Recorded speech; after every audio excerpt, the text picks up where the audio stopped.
Tonight on SA Today, learn more about some of the candidates running for Student Association President and Vice President, plus details on the Onondaga County State of Address. I'm Johnny Oliver. SA Today starts right now.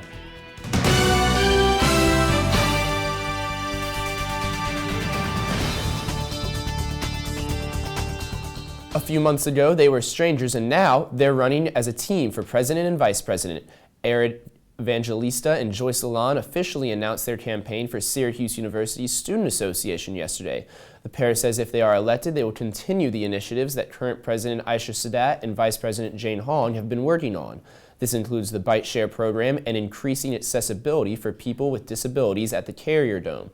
Lalonde also added that she would like to increase awareness on campus of the Counseling Center and that she is passionate about strengthening the relationship between SU and the greater Syracuse community.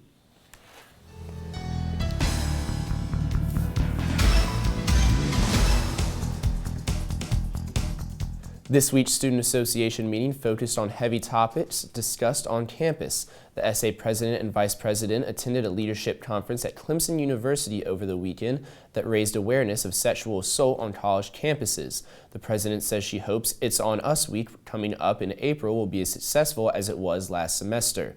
The meeting also focused on Impact Week, which will take place April 1st through the 7th. Plans for the week are still underway and may involve a field trip. The Assembly also elected a junior to the General Assembly to represent the College of Arts and Sciences. Chemists in the College of Arts and Sciences have made a big advancement in the field of science and technology. An associate professor and a team of researchers have created a lighting source that does not need a battery or a plug. This is a big transformational advance. The team combined both biology and nanotechnology to create the source. They say they are excited about the creation. And go ahead and mark your calendars because Orange Central and Family Weekend 2016 have been announced. Alumni invited back to campus for a homecoming reunion celebration between September 15th and 17th. After that, family and friends are invited to campus on October 28th through the 30th for Family Weekend. Students will have the opportunity to bring their parents around campus for the full college experience. Make sure to save the dates because they'll be here before you know it. Season tickets for SU football have gone on sale. As of 10 a.m. today, students can purchase season tickets that start at $99. Syracuse is known for selling these tickets at a cheap price. The only Power 5 school that offered a lower price last year was Illinois.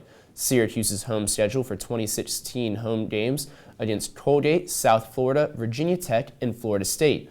The Orange will also play Notre Dame at MetLife Stadium.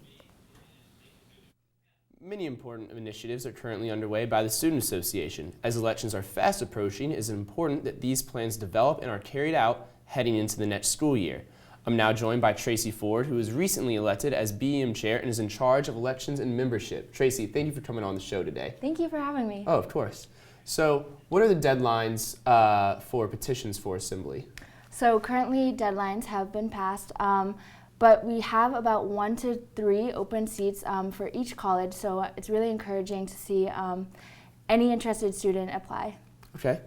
And could you give the viewers details on the upcoming elections? Sure. Currently we have 3 official candidates running for president and vice president, and we're looking forward to a really great election. Okay. And what's your plan to better the membership aspect and the initiatives for your term? Yeah, as chair, I'd love to work on retention and recruitment. So for retention, I'd really love to just keep people engaged, keep people excited and motivated with their goals and initiatives. For recruitment, I would love to work on exciting the entire student body about SA and what great initiatives you can see through this organization. All right, thank you so much, Tracy. Yeah, thank you. So, elections for the next SA President and Vice President will take place from April 11th through the 14th on MySlice. To stay updated on all things SA, make sure to follow their Twitter at SA@SU. Coming up after the break, what's happening beyond the hill. Plus, it's Super Tuesday. I'll have all the details and what you need to watch out for tonight. So who's going to do what? I'll pack the dead batteries. Great. I'll only put what I don't need into a duffel bag. Perfect. That's totally unhelpful. No problem. Meanwhile, I will try to comfort everyone by speaking in a calm voice. And who is going to handle supplies? I can forget to do a list for us. Thanks, pal. We couldn't be any less prepared. I'm proud of you guys. Talk to your kids about who to call, where to meet, what to pack. Search Ready Kids at nyc.gov or call 311.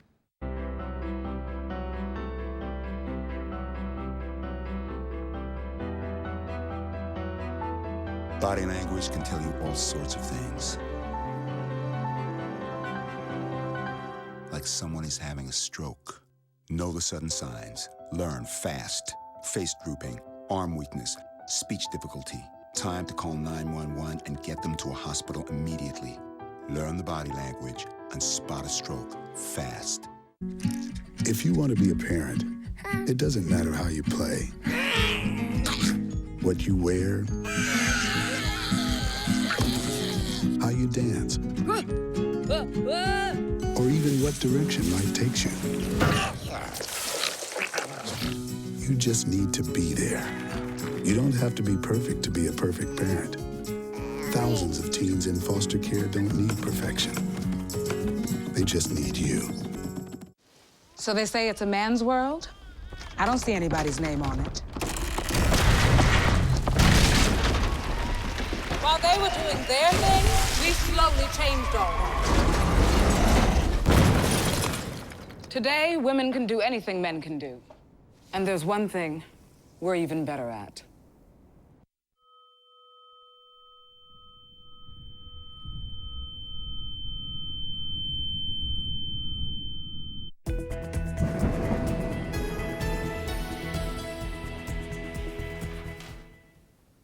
Although the sun was shining yesterday and temperatures were high, today we saw more cloud coverage and temperatures drop down to the 20s. Rain showers are expected tonight and into the morning, and as temperatures drop, that rain could quickly turn into snow, so more of a wintry mix is expected overnight. Tomorrow we are looking at some morning showers, and wind speeds will increase to make more than 40 miles per hour throughout the day. Those winds could create more of a chill, so bundle up if you're heading out. Temperatures will start to increase towards the tail end of the week, back into the low 40s with little to no chance of precipitation. We're looking at mostly cloudy skies with some sun.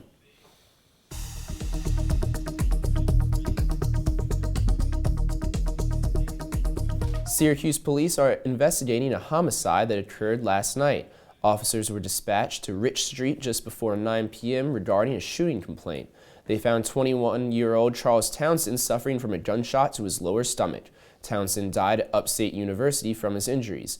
There is no suspect information at the time, but the investigation is active and ongoing. Anyone with information is asked to call the Syracuse Police Department at 315-442-5222. County Executive Joni Mahoney delivered the State of the County address tonight. The speech started at 5:30 and was free and open to the public. Mahoney was elected to her third term as county executive last fall. The address covered the fiscal health of the county as well as updates on development projects. Discussion continues on the potential city-county merger. Members met last night to voice concerns and options for the proposal to create a metropolitan government. Some speakers, including City Councilor Khalid Bey, were against the plan, while others said it was unclear on how the new government would run.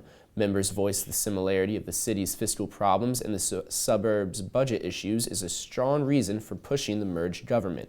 The commission will be accepting public comments at the meetings and online until May 1st. The Town of Clay supervisor has raised concerns about recent census reports. Damian Ulatowski spoke with residents yesterday about the CNY proposals. He said the report mentions that 19 towns and villages are facing fiscal distress, but did not say which. Ulatowski also said that the report failed to mention how it will achieve $20 million in savings.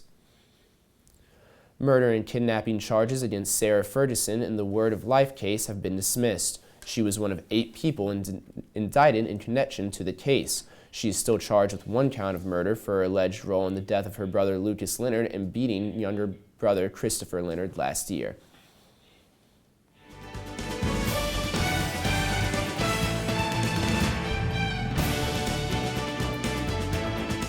We are only an hour away from the first polls closing on Super Tuesday. In one of the biggest days of the election season, nearly a dozen states are up for grabs. 10 states are holding both Democratic and Republican contests, but Colorado and Alaska are each sticking to one political party. For the Democrats, Hillary Clinton will look to capitalize in the Deep South, while Bernie Sanders focuses on the battleground state of Massachusetts. On the Republican side, Ted Cruz has a lead in Texas, and Marco Rubio has a chance in Minnesota, but it is all Donald Trump everywhere else. The results won't start to come in until 7 p.m., but most results won't be clear until early Wednesday morning. It's not just who wins each state that matters. Obtaining delegates is key to securing a nomination.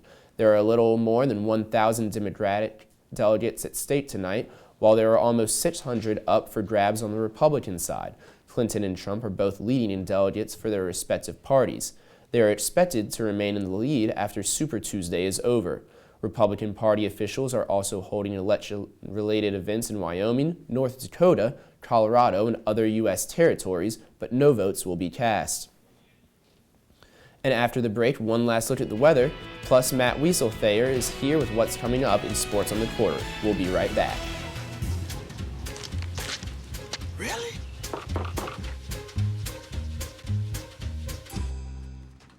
Buzz, what's up, man? You left some leaves burning out here. Yeah, I just came in just for a second. Come on, man. If it's too hot to touch, it's too hot to leave. You could torch the whole neighborhood. It's a good point there, Smokey.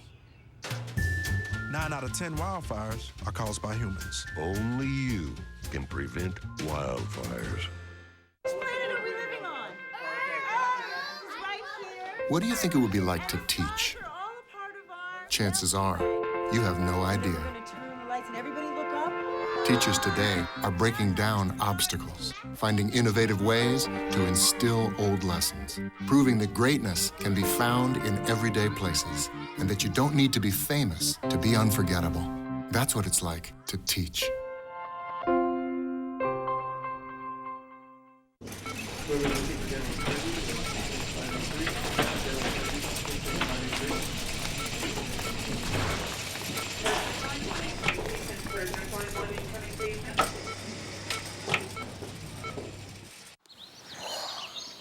Staring contest. You still got it.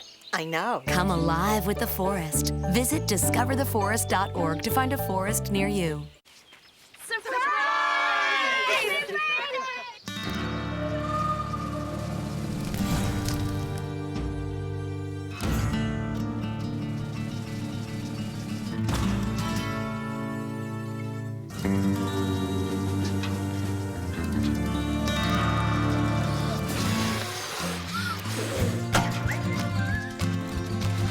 Preventing wildfires. That's all Smokey wants for his 70th birthday.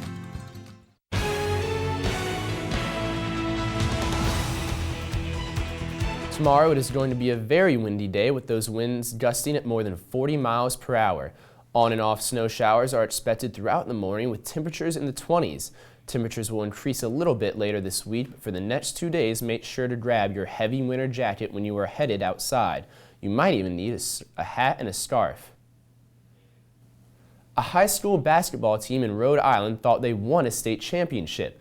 Burrillville stole an inbounds pass at the end of the game and threw the ball in the air to celebrate. Not so fast, though, as the other team caught the ball and called a timeout with 1 second left. Chariho inbounded the ball for a quick layup to win 60-59 and snatch the title from Burrillville. Now I'm joined by Matt Wieselthayer to talk about what's up next on Sports on the Quarter. Well, I think we're going to see that video again and maybe a little bit of Syracuse basketball. You watched that game last night? I did. The Orange might have lost, but you know what? They were on the road against a top 10 team in the nation. The Orange is a very heavy three-point shooting team. They only shot 5 for 20 from behind the line, and they still kept it close. Yeah, well, they didn't shoot 21 because Michael Benajay drived in to the lane at the end. We'll talk more about that game. And also, women's lacrosse, they played a game today at noon. At noon! Why are you playing a game at noon against number 3 Florida? We're going to talk about that, a whole lot more also on Sports on the Quarter coming up. Stay tuned. All right. What do you think about the Orange's chances going into the NCAA tournament? They're still on the bubble? How are they looking? They're still on the bubble very much, and we'll talk about that more also on Sports on the Quarter with Emily Wood when she comes by. All right. The win definitely would have helped last night. Thank you for coming on, Matt. That's all for SA Today tonight. For all campus news, make sure to follow Citrus TV News on Twitter and Facebook. Stay tuned for Sports on the Quarter coming up next. I'm Johnny Oliver. Have a great night, Syracuse.